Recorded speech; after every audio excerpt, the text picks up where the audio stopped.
Uma vida de luxo. A mansão de frente para o mar. Eu tô aqui na casa, na minha humilde residência aqui no Puxadinho do Morro. Bem bacana. Carros importados. Dificuldade aqui, velho. Todo dia, quando eu acordo, fico pensando: que carro que eu vou trabalhar, hein? E até viagens em avião particular. É esse aqui, ó, que a gente comprou 2. Tô aqui no aeroporto, ó. Exatamente esse aqui, ó.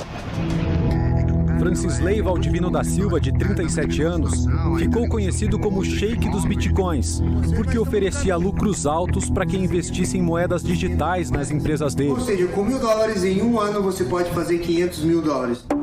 Mas, segundo a Polícia Federal, a promessa não passava de uma mentira para enganar as pessoas. Não existe qualquer registro de que os valores ingressavam e eram realizadas operações de trading, de investimento em criptomoedas. Trata-se de indícios que confirmam a prática dessa fraude, de que ele não investia o dinheiro das vítimas para as vítimas.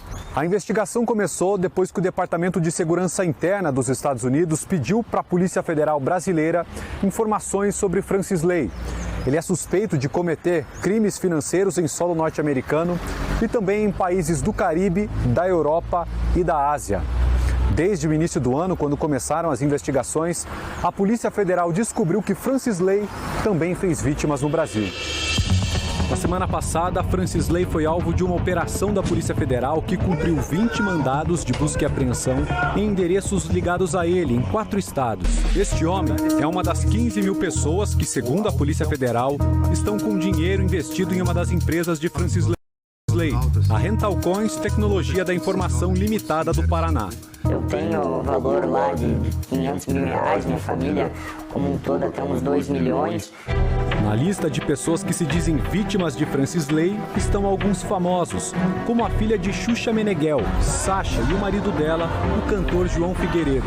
O casal entrou com um processo contra Francisley, alegando que perdeu mais de R$1.200.000. Para os advogados de Sasha e João, Francisley agiu de má fé. Nas redes sociais, o Sheik dos Bitcoins se mostrava uma pessoa religiosa. Aí, pastor. Você tem tudo. Aqui, ó. É uma paz, cara. A gente vai pra orar. Dos investigadores, a proximidade de Francisley com pastores e famosos servia para dar credibilidade aos negócios.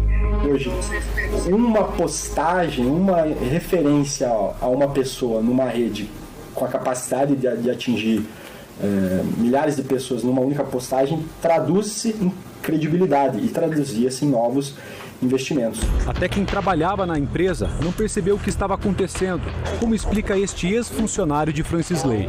Se acreditava ser um negócio lícito, tanto que a maioria dos colaboradores usavam os recursos em que ganhavam da própria empresa e aplicavam nela, né? Aplicavam nessa empresa que ele tinha e deixavam seu capital lá, hoje retido por ele. A Polícia Federal afirma que Francisley prometia um rendimento mensal de 6 a 10% para quem investisse na empresa dele. O interessado tinha que fazer uma transferência bancária. Se a pessoa tivesse criptomoedas, poderia também transferi-las para a carteira digital da empresa de Francisley. Depois, era só resgatar o retorno mensalmente. Até final de 2021, até outubro, estava recebendo regularmente. Depois de outubro, começaram os atrasos. Para a polícia, o negócio do Sheik dos Bitcoins não passava de um esquema de pirâmide financeira disfarçado em investimentos em criptomoedas. Essas moedas virtuais não dependem de um banco ou órgão governamental para serem criadas e emitidas. A validade das transações é feita na internet com o uso de tecnologia de ponta. Francisley afirma que seu negócio não era uma pirâmide. A empresa não fazia nada ilícito, a empresa era uma empresa fiscal. Este homem indicou a plataforma de Francisley para parentes depois de investir dinheiro sem desconfiar de nada. Meu pai trabalhou a vida inteira, cara. Se aposentou ano passado, ele pegou o dinheiro da aposentadoria e botou lá. Minha mãe, dona de casa, juntou uma graninha ali, tudo bem, não é pouco, mas é dela, ela juntou, né? Tá lá. Amigos que são assalariados, tá lá.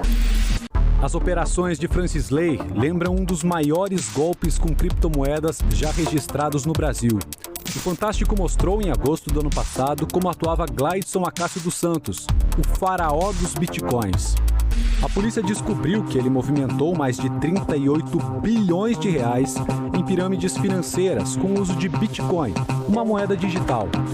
Ele foi preso e denunciado pelo Ministério Público por lavagem de dinheiro, associação criminosa, falsidade ideológica e uso de documentos falsos. Gleidson continua preso. Mesmo assim, tentou concorrer a deputado federal este ano pelo PDC, mas teve o registro cassado pelo TSE. Ele chegou a receber mais de 37 mil votos. Nas operações da semana passada, policiais federais e agentes da Receita apreenderam relógios, joias e dinheiro numa mansão no litoral de Santa Catarina usada por Francis Ley. Na propriedade, avaliada em 63 milhões de reais, também foram apreendidos vinhos que custam mais de 5 mil reais a garrafa. A polícia afirma que Francis Ley movimentou só no Brasil cerca de 4 bilhões de reais. Mais de 300 milhões estão retidos nas plataformas dele.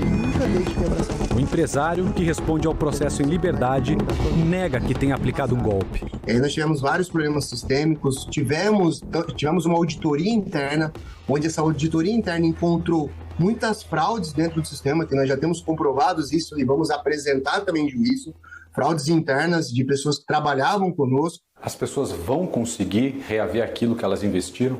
Com certeza, vão. Ninguém vai ter prejuízo. Só espero que tenham mais paciência do que eles já tiveram e confiem no meu trabalho, né? Este advogado representa cerca de 50 pessoas que dizem ter sido vítimas de Francis Ley. Havia uma cláusula no contrato que dizia, por exemplo, que esse contrato não era sujeito à regulação nem do Banco Central e nem da CVM. A empresa procurava, portanto, deixar uma mensagem aos clientes no sentido de que eles estavam negociando em um terreno quase que à margem de qualquer regulação, de modo que o que acontecesse ali seria de responsabilidade das partes. Para tentar reaver os valores perdidos, o grupo conseguiu na justiça a penhora de 100 milhões de reais em bens do sheik dos bitcoins. Não é ilegal operar no mercado de criptoativos, mas o que falta nesse mercado são regras que estabeleçam, por exemplo, o que juridicamente é um criptoativo. A dica que eu daria para quem quer investir no mercado de cripto seria a de não confiar em promessas de rendimentos fixos astronômicos, como era o caso desse grupo que foi objeto dessa operação da polícia.